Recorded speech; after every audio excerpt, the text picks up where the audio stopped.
Chapter 29. Full O2 tanks. Emergency ration pouches injected and flowing through his bloodstream along with analgesics and CBD.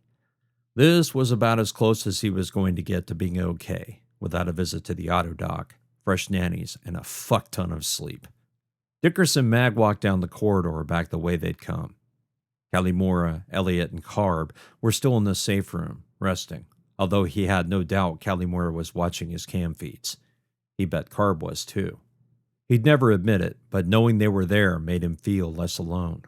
While they were getting fresh O2 and injecting rations into their suits, he'd volunteered to scout so the rest of the squad could get some rest. When Mira balked, he convinced her they needed to be sure the phenomenon hadn't spread throughout the ship. She'd reluctantly agreed. "And why the hell did you volunteer?" he asked himself. "Because you're an idiot, a void-damned idiot."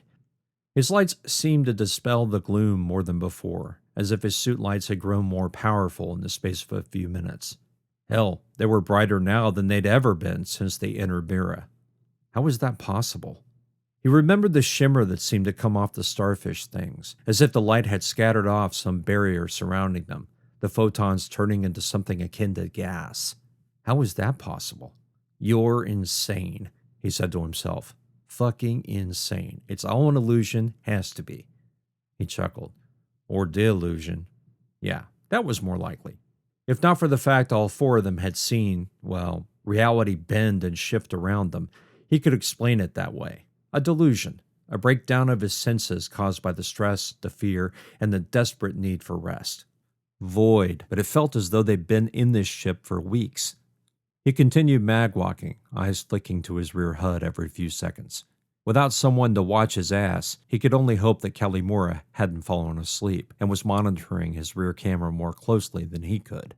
He always had a claymore he could use if he had threats both in front and behind him. Assuming, of course, he had time to place the mine and was able to remember he had it when the time came. You could have the best weapons and the best backup plans, but it didn't matter when you first met the enemy.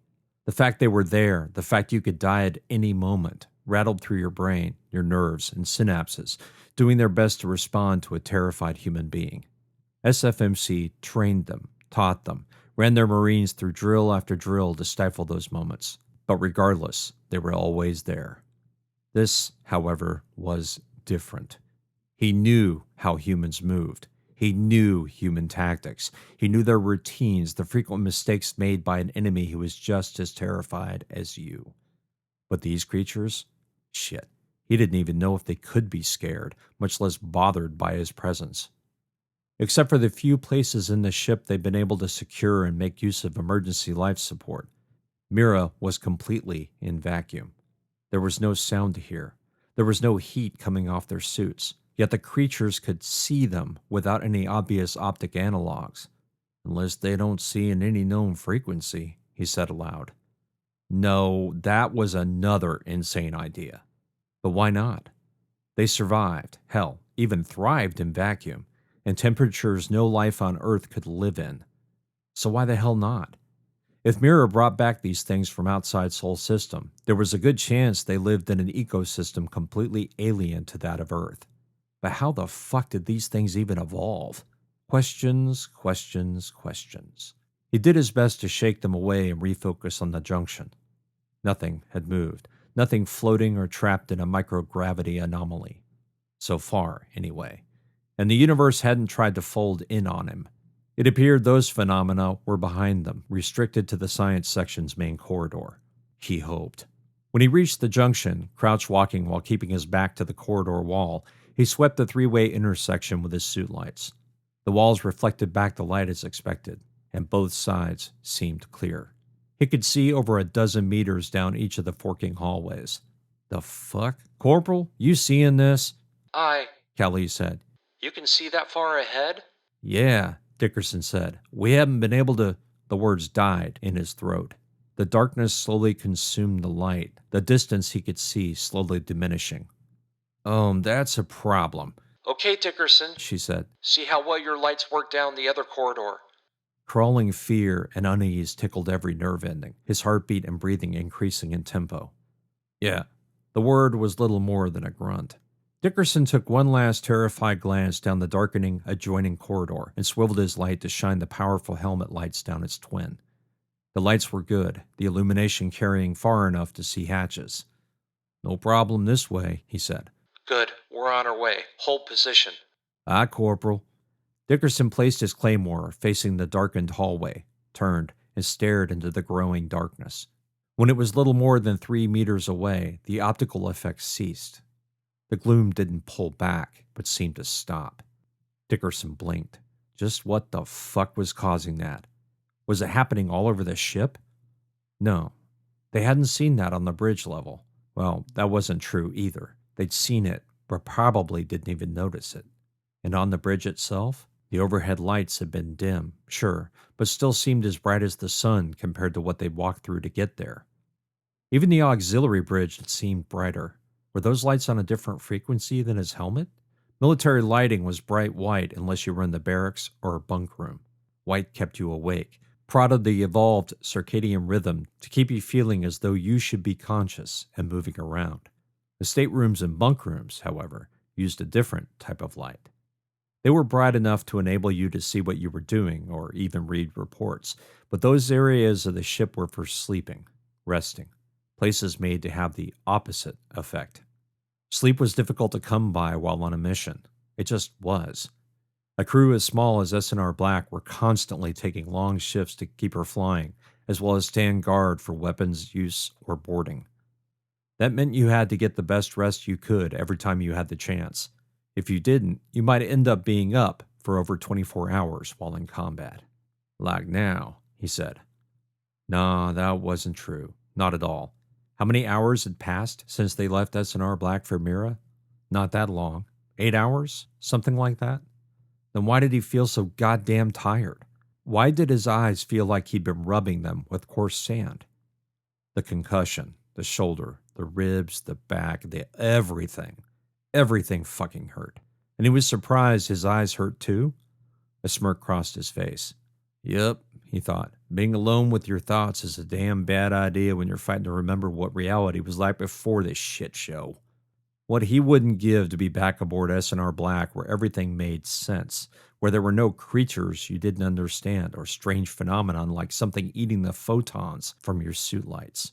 Maybe he should make a self-help holo. He could title it Things to Do When the Universe is Insane. Yeah, he could get 1 million views an hour. Would certainly help put some credits in his account. Dickerson?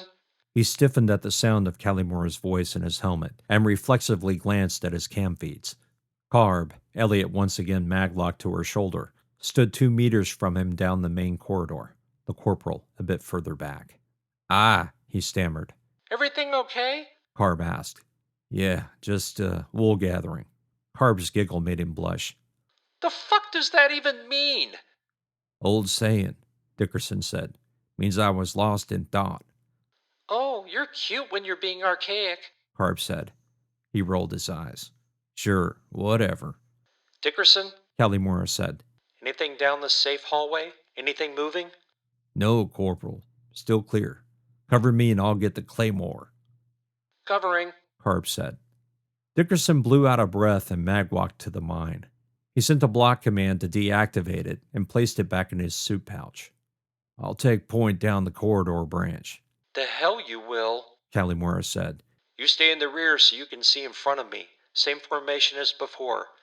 She broke off. Unless Carb wants a break from carrying Elliot? Nah, I'm good. Carb said. Says you. Elliot said. I'm tired of looking at the deck. I can try and walk. The comms fell silent for a moment. Dickerson didn't know if that was a good idea. The Marine had nearly died, and here he was wanting to walk. Okay.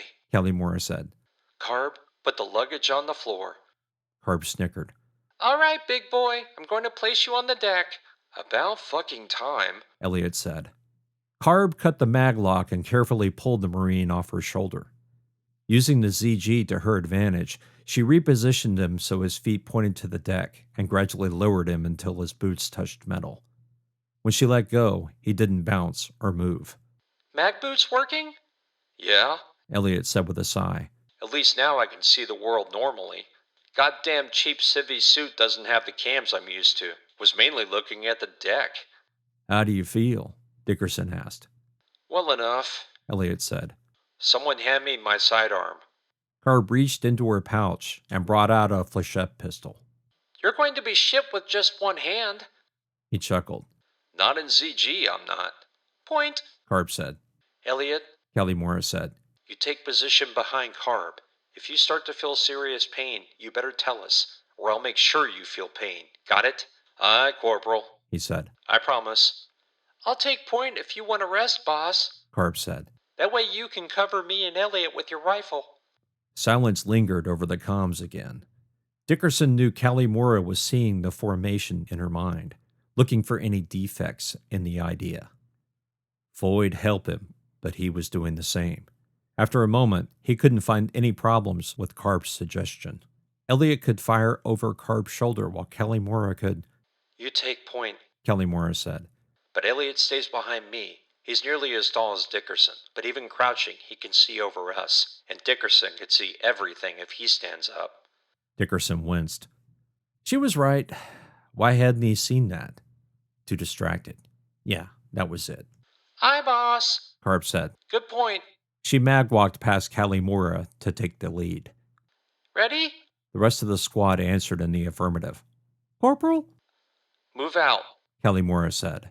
They began moving down the corridor. Dickerson increased the size of the rear cam feed on his HUD. If something so much as twitched back there, he wanted to notice it. That crawling sensation roiled his stomach once again, spreading over his nerves like a blood cloud in ZG. He hoped they found another safe room soon. Chapter 30. While the astronomers aboard PEO analyzed Mickey's overnight data, gathering summaries and reports, the AI devoted the majority of his time to scanning the interesting objects just beyond Mira. Mickey had received numerous updates from the trio long before the SFMC vessel had arrived at Pluto. He had relayed some of them to Black, but many remained locked in storage, encrypted and ominous.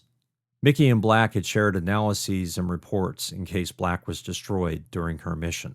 The observations about the exosolar life had been interesting, but Mickey merely shuffled them off to the trio without deep analysis.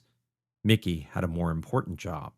With the astronomers so focused on their scans of deep space objects well beyond Sol's photon emissions, Mickey had retasked every available telescope to scan the area around Mira within an AU.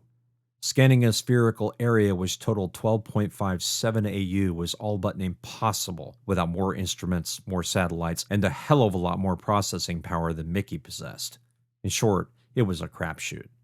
But Mickey had quickly realized he could shrink the area based on the observations of the incoming KBO. That particular object appeared to have been traveling for quite some time. Based on its trajectory, Mickey concluded the object had, in fact, followed Mira into the Kuiper Belt, and it wasn't the only one. As the first KBO Mickey had noticed closed the distance with Mira, the AI found other objects straying into the derelict's vicinity. They seemed to be converging from all directions. If the astronomers had been focused on phenomenon within 2 AU of PEO, they might have found the anomalies and asked questions. As it was, however, they were completely ignorant. According to the trio's instructions, Mickey was to keep them oblivious to his findings until it became absolutely necessary. Mickey put another data packet together and sent it to Black. The lag time of 8 minutes between transmission and reception would have driven a human insane, but AIs were patient. Mickey would wait for the confirmation from Black that she had received the data. Black would fire back instructions or questions. A simple conversation between the two AIs could easily take as long as an hour or two if they sent simple messages back and forth. Instead, Black would process the data and send back a large number of questions and scenarios. Mickey would answer each question, provide feedback on Black's scenarios, and combine it all into another data packet. The amount of data the two AIs exchanged might have been considered small by typical standards, but the two had used the trio's instructions to make use of every quantum picobit. To preserve both the speed of the transmission as well as its size, the data consisted only of mathematical equations, coordinates, and raw readings. Each AI knew how to tear apart the packets and form them into meaningful data. Mickey, a nearly century-old AI, struggled to keep up with the station's routine operations, digesting new readings from the telescopes and crafting packets to Black. If any of the astronomers had been paying attention to station logs, they would have noticed a 50% increase in the computer's quantum processor usage. Since the SFMC vessel had first entered Pluto's orbit, Mickey had been running near the red line. The AI couldn't keep up the pace much longer before it burned out its main cooling and began exhausting its secondary backup systems. If worst came to worst, he could always open the emergency valve and vent the heat into the near absolute zero temperature of space. But that would alert the astronomers for sure, and Mickey needed to keep them in the dark as long as possible. The objects heading for Mira were too small to determine their shape or composition, yet large enough to show up on the telescopic arrays. Mickey gathered as much information as he could regarding the new objects. Before he prepared the transmission, the sensors found more and more. Mickey decided to send the current packet while preparing the next.